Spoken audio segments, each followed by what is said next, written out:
When you normally talk about Dubai, പഠിക്കാൻ വരുന്നവരോ അല്ലെങ്കിൽ ജോബിനൊക്കെ വരുന്നവർക്കോ ഉള്ളൊരു അഭിപ്രായമായിരിക്കില്ല ഞങ്ങൾക്ക് ഇവിടെ ജനിച്ച് വളർന്ന പിള്ളേർക്കുണ്ടാവുക. ദുബായ് UAE എന്നൊക്കെ പറയുമ്പോൾ ഞങ്ങൾക്ക് ഭയങ്കര ഒരു എന്താണ് ഞങ്ങളുടെ നാടാണിത്. അപ്പോൾ ഭയങ്കര കൺഫ്യൂസ് സ്റ്റേറ്റിലായിരിക്കും നോർമലി നമ്മളുണ്ടാവുക. കാരണം വെച്ച് കഴിഞ്ഞ് കഴിഞ്ഞാൽ എനിക്ക് തോന്നുന്നു നാട്ടിനെക്കാട്ടി കൂടുതൽ അറ്റാച്ച്മെൻറ്റ് ഉണ്ടാവുക നമ്മൾ ജനിച്ച് വളർന്ന് പഠിച്ച സ്ഥലത്തിനോടായിരിക്കും. അപ്പോൾ പക്ഷെ എന്നാൽ നമ്മൾ ഒരു ഇന്ത്യൻ ഫീലും ഉണ്ടാവും. അപ്പോൾ ശരിക്കും നമ്മൾ കൺഫ്യൂസ്ഡ് ആയിരിക്കും. പക്ഷേ ശരിക്കും വീടെത്തി എന്ന് നമുക്ക് ഫീൽ ചെയ്യുന്നത് ഇവിടെ എത്തുമ്പോൾ തന്നെയാണ്.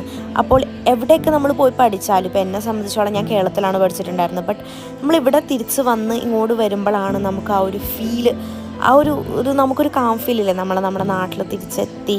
അത് ഞങ്ങൾ നാട്ടിലെ വീട്ടിൽ പോകുമ്പോഴല്ല, ഞങ്ങൾക്കത് നേരെ മറിച്ച് ഇവിടെ ദുബായിൽ വരുമ്പോഴാണ് ആ ഒരു പീസ്ഫുൾ ആയിട്ടുള്ള കാം ഫീലൊക്കെ ഞങ്ങൾക്ക് കിട്ടാറ് നോർമലി.